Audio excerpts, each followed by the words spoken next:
All right. You guys have a seat, which you've already done, so no need for me to say that.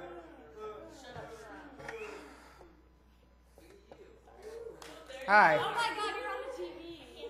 Look how fat he is. Look how saucy. Wait. Where's my hair? Thanks, Roger. Where's the camera?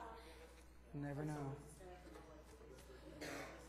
Next week, this will be up on YouTube if you want to watch it. Are As you serious? they all are. From the last every week, it's all. Yep. Do it. Tag me. I'm not going through and tagging everybody. Why? Not everybody's in it. I'm really the only one in it. You can hear you all in the background You sometimes. have your hands in it. That's right. Hallelujah. People like, even when they have an elbow in it, they still think they're famous. Like, Do they? yeah. Roger, can you put it up there for them and just do a circle around? And I'll put it up on YouTube for them too. Wait, this is going to be too. Make you all famous now. Yeah, let's do it. You never know if Chris Brown will be watching. No, I'm just kidding. I don't really like to see him. He used to. Like crazy. Sick. I love how he keeps it on YouTube. Ready? Now do a spin around. Wait, I can't see. I'm sorry. Will you calm down? Baby, don't hurt me. Jesus. You all are easily amused. It's kind of sad. All right.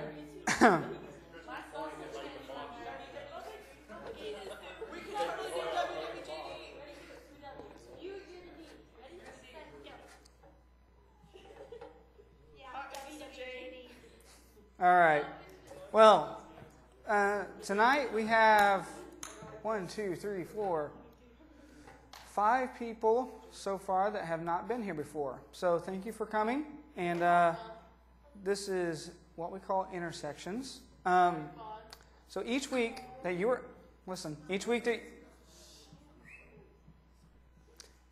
guys are here, we are going to be focusing on one specific sign. Does anyone remember what the previous signs have been? Oh, the break and the stop. Stop, yield. The turn. Yeah. No, that's this week. It was Jog in the road. Yeah, jog. Yeah. Isn't that a curvy road? This is the road curves ahead. I had to think a little bit. I thought it was Yeah. really wet. It's telling you that there are curves in the near future that you need to be prepared for. Right? Yeah. Yeah. Okay. Well, this is the sign we're going to focus on tonight, and through looking at this sign right here, we're going to focus on one of 3 ideas. Remember those? 1 out of 3. Discovering Christ. Reflecting Christ. That's the last one, reflecting, and experiencing Christ. Today, this one represents experiencing Christ, okay? So we're still on experience. So through doing this, you will hopefully be able to understand what it is that Christ wants you to learn about Him, how to know Him, and how you can show others who He is. That is the focus of this. So, the road curves ahead. Today, we're going to be looking at Acts 16, 6 through 10. But before we get that, I want to ask you, what do you do when you're being directed to go a different way? What happens when you get directions that say you need to go a different direction than the one you're going in? You turn around? You gotta stop and turn. Follow it, you said? Okay. What happens if you don't pay attention to what that sign says is happening? Danger, accidents happen. You don't get where you're supposed to go? Okay. All right. Well, tonight I wanted to share with you all a little bit about my testimony and why I'm here. So, I don't think any of you have heard this before. I could have. I don't think you have. So, I want you guys to pay attention because I want to tell you about me and how my life relates to this. Let's see. When was it? Summer going into my junior year in high school, I went to a CIY conference, and during that week, I felt God speaking to me, telling me that He wanted me to do some kind of ministry.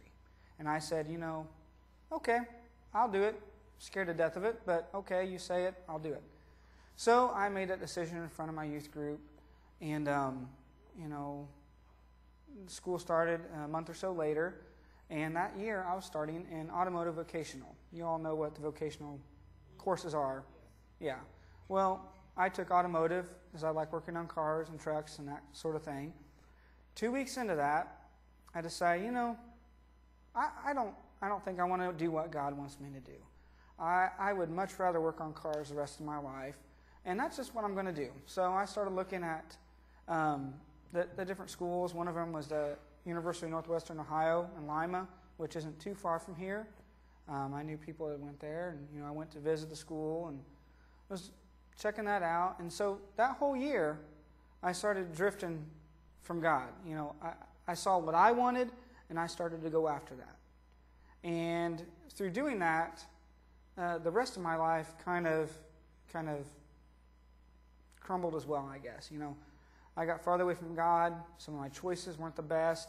It just wasn't a good time. And every day, that whole junior year, I had this, felt like, in the cartoons, you got the devil on one shoulder and the angel on the other, that kind of mentality. Felt like that was going on in my head every single day. Every single day I wake up, and it'd be me saying, I want to be a mechanic. That's what I want to do. And then there's God saying, no, you're not. You're not doing that. And every day I'd say, no, I'm going to do what I want to do. So that went on for my entire junior year. Made for a very fun junior year. Look back at my yearbook picture, and you can tell that by the way I looked. Didn't look too happy. So I was doing what I wanted to do. No, I wasn't, hanging out with the bad crowd or getting into drugs or alcohol. I wasn't doing those kinds of things. But I was falling away from God. And it wasn't where God wanted me. So, continue to go through that year. Same routine, going to church every week, that kind of thing. And going into senior year started. The first full week, went by, and, still the same mindset, still the same battle going on in my mind. And one night, 1 week after school started, I was laying in bed, and I just couldn't go to sleep. And for the first time, I could feel God saying, Nathan, you're not doing what I want you to do. And for the next 3 hours, me and God had a conversation where I finally said, you've been working on me for the last year for this. You've been preparing me my whole life for this. Maybe you do know what you're doing. I don't know what lies ahead. I'm scared to death of what lies ahead because, I've heard stories about ministers. I grew up in a church where every few years there's a new minister. They always got moved out. It just didn't seem like a life I'd want to live or raise a family in. But God was calling me to that. He said, I've got a school lined up for you. You're going to go there, and it's going to be all right. You're going to do okay. And so I said, finally, after 3 hours, I was like, it's your way. I don't know what's ahead. You're leading my life. I'll go. And so the next few months, I applied to Johnson, enrolled, got accepted. Well, I got accepted, then I enrolled. That's how it works usually. Things started turning around. It wasn't easy. Caught a lot of ridicule from friends about that choice. Do I still like working on cars? Yeah, I do. But I found that God can use that in ministry. And, I wouldn't be here today if it wasn't for me giving up that and doing what God wanted me. I wouldn't know you wonderful people. I wouldn't have Diana as my wife or the 2 wonderful kids that I have. None of that would have happened. And so I'm very glad that I finally did what God was asking me to do. Does that mean I always do what He's wanting me to do? No. I screw up. We all do. But, this sign, when you see that, there's possible danger ahead. You don't know what's around that bend. Only God does. Same way with your life. Maybe right now you're going through a time where you don't know what's ahead. You can rely on your own instincts, your own judgment, kind of like you did with following the string around the church.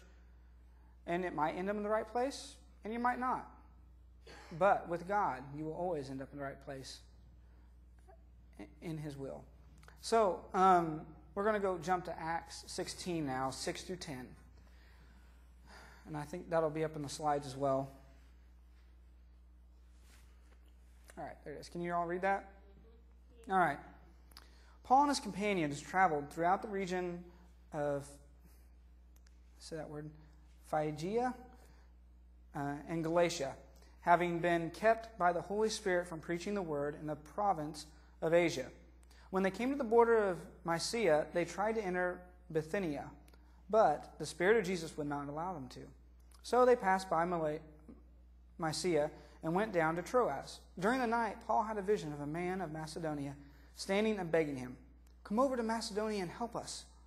After Paul had seen the vision, we got ready at once to leave for Macedonia, concluding that God had called us to preach the gospel to them. Most of the time, we like to do what we want to do, right? You don't usually like people telling you what to do, correct? Okay. We do and we don't like to be told what to do, when or how things are done.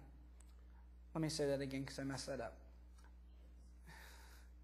We don't like to be told what, when, or how to do things, whether that be by our parents, our friends, our teachers, preachers, or even God for that matter. We like to be our own individual selves, and our culture has taught us this. You watch TV today, it says, be your own person. Don't listen to anyone, pretty much. But what I'm trying to tell you tonight is that we don't always know the best way to go on our own. We need help. If we decide to listen to ourselves and go where we want to go, we may not end up in a good place. Some of you may know that from friends who might have taken wrong choices. You know, what would happen if they would listen to maybe some wiser people or listen to God? Where would they be? Where would you be? If Paul had not listened to God, he could have ended up in a place that might have ended his life prematurely if he'd entered that city when God didn't want him to. And then his ministry would have been cut short.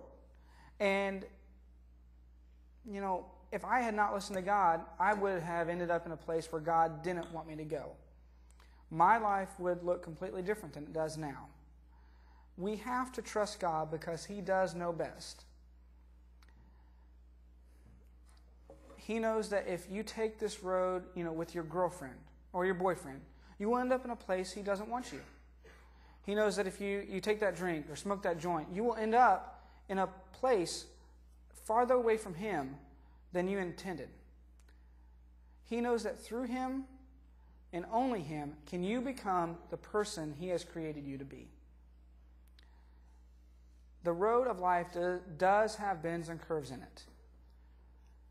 The question is, are you going to follow the signs and listen to the one leading us all, or are you going to take the steering wheel of your life and direct yourself? God is the only one who knows what lies ahead, and He's the one who sees the curves ahead.